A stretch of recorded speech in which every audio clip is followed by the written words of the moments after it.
আমরা নির্বাচন কমিশন কোনো নির্দিষ্ট ধর্মের কাছে দিতে চাই না, কোনো ধর্মীয় রাজনৈতিক দলের কাছেও দিতে চাই না, অথবা কোনো ফ্যামিলির কাছেও আমরা এই নির্বাচন কমিশন বর্গা দিতে চাই না। এটা হয়েছে এতদিন নির্বাচন কমিশন তাহলে চলছে কিভাবে, সেটা আমাদের হাসনাত আবদুল্লাহ বলেছেন। এটা একটা জঙ্গলীয় কায়দায় চলছে, কোনো রুলস রেগুলেশন নাই। এটা মর্জি মাফিক অনুযায়ী যে এখানে রাজা তার শাসন, উইদাউট কোনো রুলস রেগুলেশন, কোনো নীতিমালা, কোনো কিছু ছিল না। তো আমাদের শুধু বারবার আমরা বলে আসছি, এই নির্বাচন কমিশন আস্তে আস্তে আমাদের জুতার তলা ক্ষয় হয়ে যাচ্ছে। আপনারা যেভাবে বিভিন্ন সরকারি অফিসে যাচ্ছেন, সেই ক্ষেত্রে এই নির্বাচন কমিশন একটি রাজনৈতিক দলের নিবন্ধন পাওয়ার জন্যই তারা আমাদের জুতার তলা ক্ষয় করে দিচ্ছে।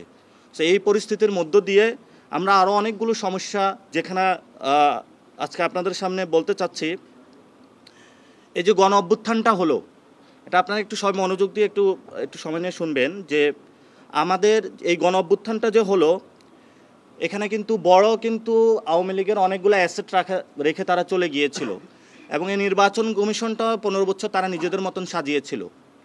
তো এই যে তারা এই গনিমতের মালগুলা রেখে গিয়েছিল, সেই গনিমতের মাল উপদেষ্টা, বিএনপি, জামাত সবাই এই গনিমতের মালগুলো ভাগ করে নিয়েছে। এবং এই রাষ্ট্রের বর্তমান যা অবস্থা, এই ইলেকশন কমিশনও তারা গনিমতের মাল হিসাবে ভাগ করেছে। আর্মি এক ভাগ নিয়েছে, বিএনপি এক ভাগ নিয়েছে, জামাত এক ভাগ নিয়েছে। কিন্তু আমরা তো জনগণের একটা প্রতিষ্ঠান হিসাবে এই নির্বাচন কমিশনকে দেখতে চাই। এজন্য আমরা ওনাদেরকে বলেছি যে এটা 3-4 দল বা আর্মির অথবা ডিজিএফআইয়ের একটা আপনি গনিমতের মাল হিসাবে দেখবেন না, যে আওয়ামী লীগ রেখে গিয়েছিল পুরা নির্বাচন কমিশন খালি, আপনি রুলস রেগুলেশনের মধ্যে আসতে হবে।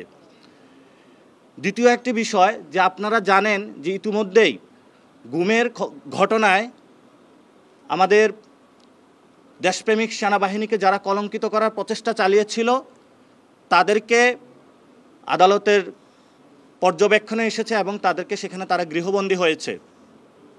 কিন্তু গত 15 বছরে সে সকল ব্যক্তির মধ্যে, যেমন জিয়াউল আহসান, আপনাদের নাম জানেন, উনিও এই নির্বাচন কারচুপি থেকে শুরু করে এই প্রতিষ্ঠানটা ধ্বংসের মধ্যে অন্যতম কারিগর ছিল। সেখানে তারও বিচারের কথা রয়েছে। তেমনিভাবে আজকে আমরা বলেছি, গত 15 বছরে এখানে যারা নির্বাচন কমিশনে এই সকল কার্যক্রমের সাথে সংশ্লিষ্ট ছিল, তাদেরকে বিচারে আওতা আনার জন্য।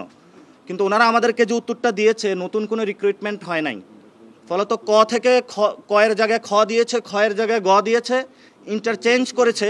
কিন্তু নির্বাচন কমিশন আগের যে পরিস্থিতিতে রয়েছে সেই পরিস্থিতিতে রয়েছে। এই বিষয়গুলো আমরা উল্লেখ করেছি, তাদের নজরে এনেছি। আরেকটি বিষয় হলো, এই যে গণতান্ত্রিক যে যাত্রা আমাদের, এই গণতান্ত্রিক যাত্রায় আমরা নির্বাচন কমিশন কোনো নির্দিষ্ট ধর্মের কাছে দিতে চাই না, কোনো ধর্মীয় রাজনৈতিক দলের কাছেও দিতে চাই না, অথবা কোনো ফ্যামিলির কাছেও আমরা এই নির্বাচন কমিশন বর্গা দিতে চাই না। আমরা চাই নির্বাচন কমিশনটা জনগণের হবে।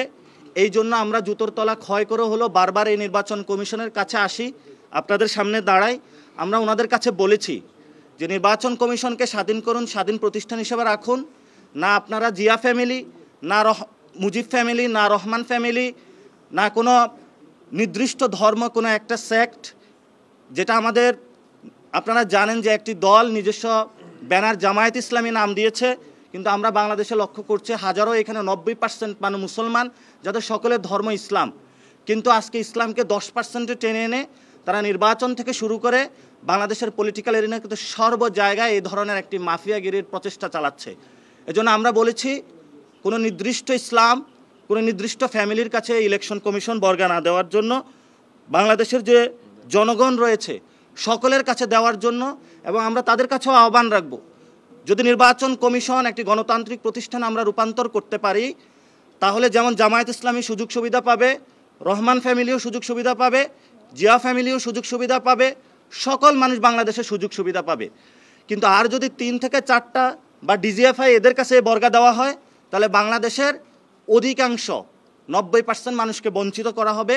এজন্য বলেছি, জনগণের পক্ষে নির্বাচন কমিশনকে দাঁড় করানোর জন্য আমরা তাদের কাছে স্পষ্টভাবে লিখিত দিয়েছি।